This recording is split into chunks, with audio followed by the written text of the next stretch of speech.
भैया आप संवैधानिक संस्थाओं पे आप विश्वास नहीं कीजिएगा, न्यायिक प्रणाली पे आप विश्वास नहीं कीजिएगा, संवैधानिक पदों पे बैठे हुए व्यक्तियों पे आप भरोसा नहीं कीजिएगा। ये वही चुनाव आयोग है जिनके नेतृत्व में चुनाव हुए हैं और कांग्रेस लंबे समय तक सत्ता में रही है, केंद्र में हो, राज्यों में हो। झारखंड में चुनाव होता है, वो आप लोग जीत जाते हैं तो उसके ऊपर सवाल नहीं उठता है। आप सिर्फ हंगामा करेंगे, बट जब आपत्ति दर्ज कराने की बात आएगी तो आप भाग जाएंगे। सिर्फ हंगामा आपको खड़ा करना है, एक अविश्वास का माहौल खड़ा करना है, अराजकता का माहौल आपको खड़ा करना है। भैया आप संवैधानिक संस्थाओं पे आप विश्वास नहीं कीजिएगा, न्यायिक प्रणाली पे आप विश्वास नहीं कीजिएगा, संवैधानिक पदों पे बैठे हुए व्यक्तियों पे आप भरोसा नहीं कीजिएगा। इन्होंने हर वो व्यक्ति, हर वो संस्था जिन्होंने देश हित में फैसले लेने का काम किया, देश हित में उन्होंने निर्णय लिए, उन्होंने प्रक्रियाएं शुरू कराई, इन्होंने हर उस व्यक्ति, हर उस संस्था को नकारने का काम किया।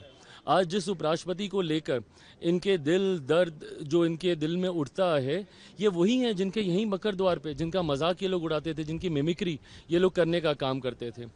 आज चुनाव आयोग के ऊपर आप सवाल खड़े कर रहे हैं। ये वही चुनाव आयोग है जिनके नेतृत्व में चुनाव हुए हैं और कांग्रेस लंबे समय तक सत्ता में रही है, केंद्र में हो, राज्यों में हो।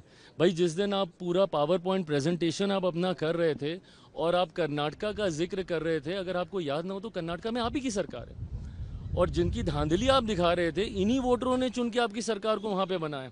आप अपनी भी सरकार के ऊपर आप सवाल खड़ा कर देते हैं।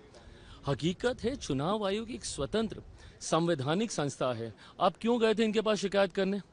आप ही गए थे ना लोकसभा के बाद महाराष्ट्र। तो अभी तक आप लोग हम लोग को सुनाते हैं कि भैया वोटर लिस्ट में धांधली की वजह से हम लोग चुनाव जीते हैं, जबकि उसी समय झारखंड में चुनाव होता है, वो आप लोग जीत जाते हैं तो उसके ऊपर सवाल नहीं उठता है।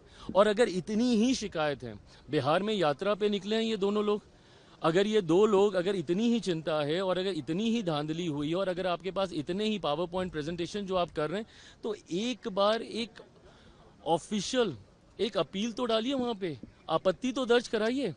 आप सिर्फ हंगामा करेंगे, बट जब आपत्ति दर्ज कराने की बात आएगी तो आप भाग जाएंगे। जब वही चुनाव आयोग आपको उसको वैलिडेट करने की बात करेगा, ऑथेंटिकेट करने की बात करेगा, एफिडेविट करने की बात करेगा, तो फिर आप भाग जाएंगे। इम्पीचमेंट मोशन तक लाने की बातचीत चल रही है चुनाव आयोग के खिलाफ, विपक्ष तैयारी कर रहा है। बहुत गलत है और ये बहुत गलत परंपरा की शुरुआत ये लोग कर रहे हैं।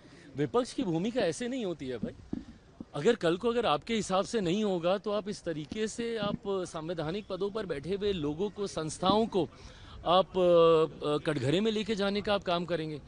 भाई आपकी चिंताएं हो सकती हैं, बट उन चिंताओं को एड्रेस करने के तरीके हैं ना।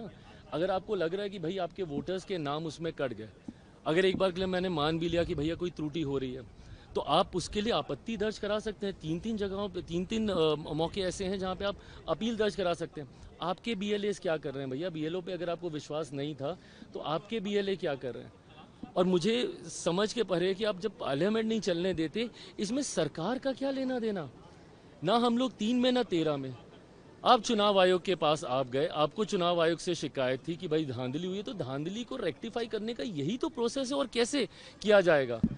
बट जब उस प्रोसेस को अपनाया जाता है तो आप सड़क पे हंगामा कीजिएगा, सदन में आप हंगामा कीजिएगा, बट जहां पे औपचारिक ऑफिशियल आपत्ति दर्ज करानी है चुनाव आयोग के पास, वहां पे आप नहीं कीजिएगा। तो आपको सिर्फ अगर एक वॉक ही क्रिएट करना है, अगर आपको सिर्फ एक अविश्वास का माहौल, और ये लोग विपक्ष करता रहा, पहले सीए को लेकर देश को जलाने का काम किया, पूरा लोकसभा का चुनाव झूठ बोलते गए कि भैया आरक्षण खत्म हो जाएगा, संविधान खत्म हो जाएगा। ये एक झूठ, और लोगों को डरा रहे हैं झूठ बोल बोल के।